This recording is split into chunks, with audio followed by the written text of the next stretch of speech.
Inclusion and belonging. These are the steps we take to ameliorate the damage of inequity and to prevent inequity. Let's think about what inclusion is not before we look at good examples of what inclusion is. A child primarily interacting with an adult assistant rather than classroom teacher or peers. Remember, inclusion is not a place.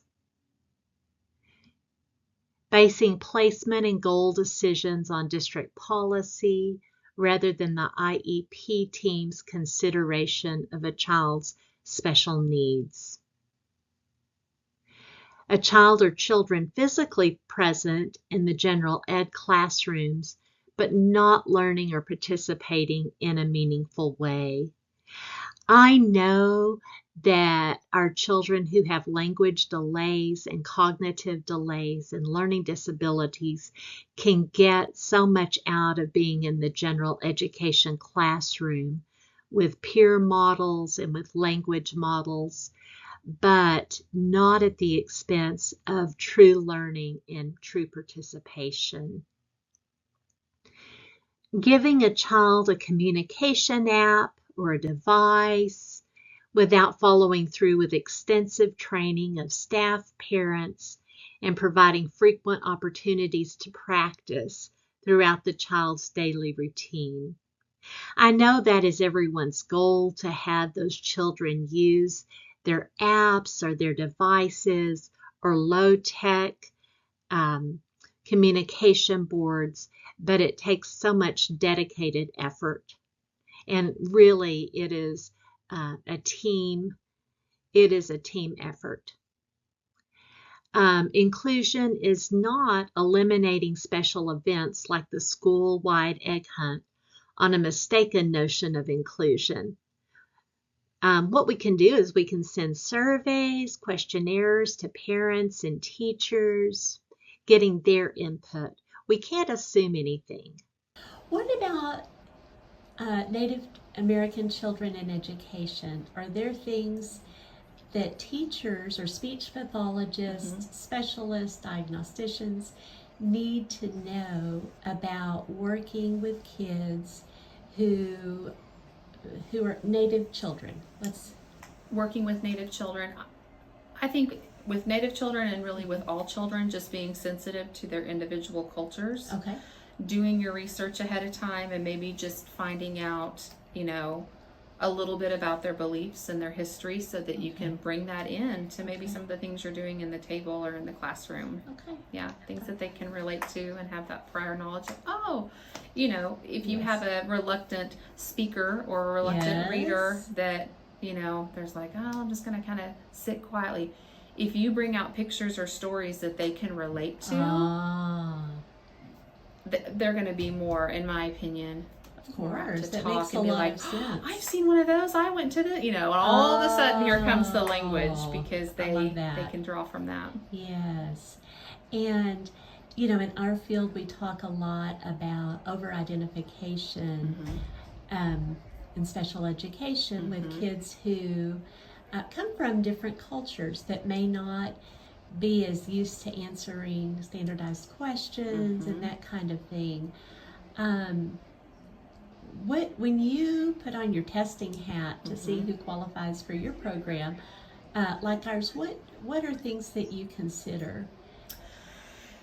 Our test it checks their expressive and their receptive language. Okay. So when we give our pre-loss screener, which is the language assessment screener, we have about 4 or 5 different ways that we do it. They look at pictures, and I have them tell me what they see in the picture. I'm checking to see if they can identify household objects, animals, give me the name in English. Yes. And then we have another portion that does the body parts. Yes. And then I'm checking, I'll say, we'll play Simon Says, and it's easy. Simon Says, look up, look down. So I'm looking to see if what I'm saying they're understanding and they can follow through on. A lot of times they do better on the picture naming than they do on following my oral directions because they're having to process and yes, that makes sense. And there's a part where we play I say you say, and so I'm looking for verb tenses. So out of the whole sentence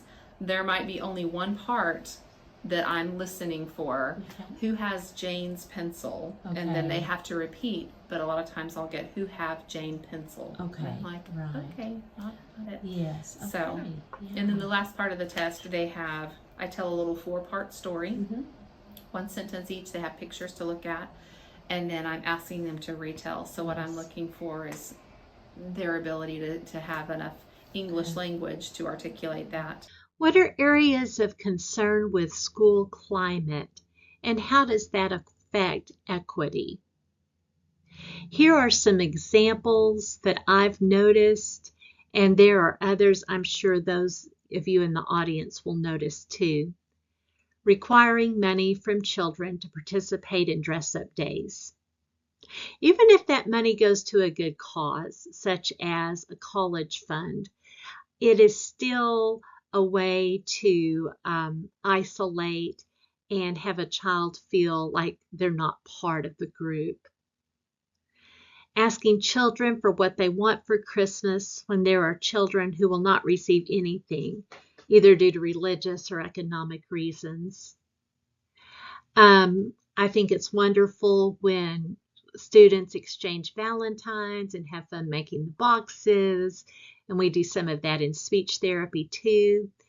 But there's a practice in some schools of selling Valentine messages to elementary school students, and they're delivered to their friends in class, and some of those kids receive a Valentine and some don't. And some of our little ones do not understand why. Another area of school climate is noise levels in schools are hard for kids who are sound sensitive. Children who struggle to learn due to frequent disruptions, that can be a source of inequity. Anything that draws attention away from learning. I'd like to do a conversation now with Marie Woods. She's a licensed professional counselor as we think about Chinese immigrants, but as we think about welcoming immigrants from any culture. Welcome, Marie. Thank you for agreeing to meet with me today and to discuss the important topic of Chinese children in American schools and how we can make their transition easier. I'd like to look at cultural factors and language factors that we all need to be thinking about. Yes, absolutely. This is such an important topic, Gina, and I'm so grateful, so glad that you invited me into this conversation. So, yeah. So you want me to start it? Yes. Can you tell me about some ways that we can make our Chinese families, and especially the children, but the whole family, feel included and how to feel welcome in our schools? I know there are a lot of different circumstances, but what are things we can do to help them feel at home and help them achieve what they need to achieve at school? Okay. Well, first I want to thank you for your concern and the care for the Chinese community, for people that just arrived in America and in a whole different land to start over with their life again, especially the children. So yeah, it's really, really critical question. I'm so glad that you're on it.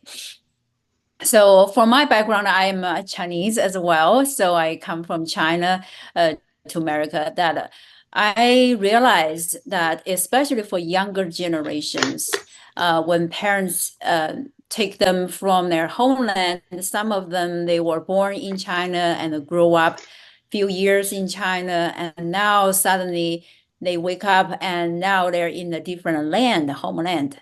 So what they can do, how do they feel like home again, how they feel like they can connect with other peers who are in different skin color and speak a different language than their own. So for those who have not gone through, living in the overseas and from a childhood, how does it look like? It might be very foreign to you. But for those children who are not just from China, I realize from other countries as well, they have a great time just struggle with the cultural adjustment. Yes. How to feel for the younger generation, they will say, I don't feel fit. I don't feel fit in the cultural, in the academic world, in the new society. So they really struggle with, language you mentioned about, and the culture and the relationship.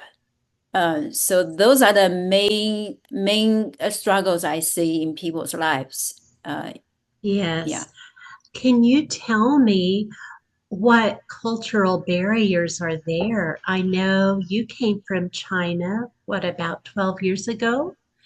And Yes. what were some, you already knew English because you worked as an interpreter, but can you tell me some cultural things that were strange to you when you came to the United States? Yes. So it's very much, I think, is connected with our language and how we function as individual, as a family, as a community, as a whole. So this dynamic is very different. So in China, for instance, it's about honor and shame culture. You know, um, but here it's, the people are culture different. So the parents in China, they are more in control of their children's academic studies, their personal life. Pretty much the parents make a decision for the children. Okay, the children are taught to obey and submit to their parents. Yes. And so after they move here, I can see the difference that the children here, they have more autonomy. Okay. Okay. And in some ways, the parents are more like a guides or like a friends to the children, but also their parents, of course. Yes. So the children have more options here.